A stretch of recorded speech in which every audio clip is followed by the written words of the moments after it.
अच्छा भाई, रिस्क लेने की सोच रहे हो।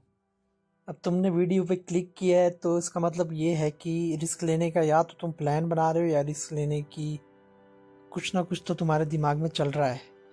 तो रिस्क चाहे जो भी हो, कोई बिजनेस हो या फिर कुछ आउट ऑफ द बॉक्स करना हो, जो भी करना हो जिसमें थोड़ा जोखिम भरा हो पैसों का, या फिर फाइन क्रिटिसिज्म का, या फिर कुछ भी हो सकता है वो चीज़। तो सबसे पहले मैं यही बात बोलना चाहता हूँ कि यार वीडियो को ना पूरा देख लेना। मैंने भी काफ़ी रिस्क ली अपनी लाइफ में और काफ़ी बार मुंह की खाई, एक आध बार सक्सेस भी मिली। तो यार ज़्यादातर लोग पता क्या करते हैं कि यूट्यूब पे या फिर कहीं पे पढ़ लेंगे, देख लेंगे कि और थोड़ा मोटिवेटेड हो जाएंगे और कोई बड़ा रिस्क ले लेंगे घर वालों से पैसे लेके।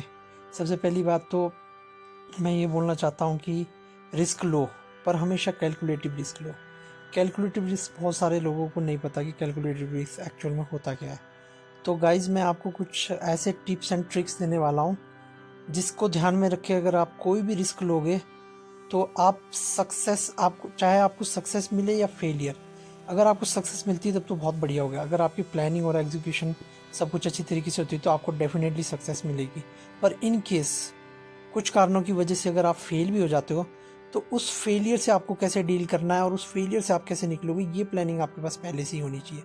तो इसके बारे में मैं कुछ बताना चाह रहा हूँ। वीडियो ज़्यादा लंबी ना हो जाए इसलिए सीधा मुद्दे पे आता हूँ मैं कि देखो, कोई भी रिस्क लेना है सबसे पहले अपना बजट प्लान करो कि आपके पास कितने पैसे हैं। हाँ, अगर आपके अपने पैसे तब तो सबसे ज़्यादा बेस्ट हो जाता है। आप कोई भी रिस्क लेंगे उसमें आपको डर नहीं रहेगा ज़्यादा फेलियर का, क्योंकि वो आपके अपने पैसे होंगे। पर अगर आप किसी से उधार लेते हो, कहीं मोटे इंटरेस्ट पे किसी से लोन लेते हो, ये फ्रेंड फैमिली जो भी हो सकता है उनसे लेते हो, तो उसके बाद जो फेलियर का एक डर दिमाग में बैठ जाता है ना, उसकी वजह से आदमी कई बार अपना 100% नहीं दे पाता जो भी वो करना चाहता है। तो उसके लिए आपको क्या करना है, सबसे पहले आपको कॉपी पेन लेना है। मैं विश्वास करता हूँ हमेशा कॉपी पेन लेके आप जो भी करोगे उसमें एग्जैक्ट फिगर एंड फैक्ट सब कुछ लिखो। आप सबसे पहले जो भी मैं कर रहा हूँ वो नहीं चला इन केस, तो वो भी लिखना है आपने कि किन किन कारणों से या फिर क्या क्या हो सकता है, उसमें कौन कौन से फेलियर आ सकते हैं। वो सारे आप पॉइंट डाउन करो, मतलब कॉपी में लिखो।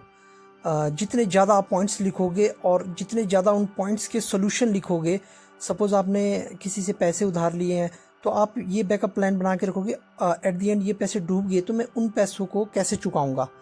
कहीं पे कहीं पे कोई काम करके चुकाऊंगा, या फिर मेरे पास कोई और साइड बिजनेस है, या फिर यहाँ से मेरे को कोई इनकम आनी है, या वो कुछ भी हो सकता है। या फिर चाहे भाई ऐसी कंडीशन भी आ जाती है कि आपको दिहाड़ी मजदूरी करके भी वो पैसे चुकाने पड़े, कुछ भी कंडीशन आ जाती है। तो इसलिए मैं बोलना चाहता हूँ कि जितने भी पॉइंट्स लिखोगे आप, जितने ज़्यादा पॉइंट्स हो सकते हो आप लिखो पहले।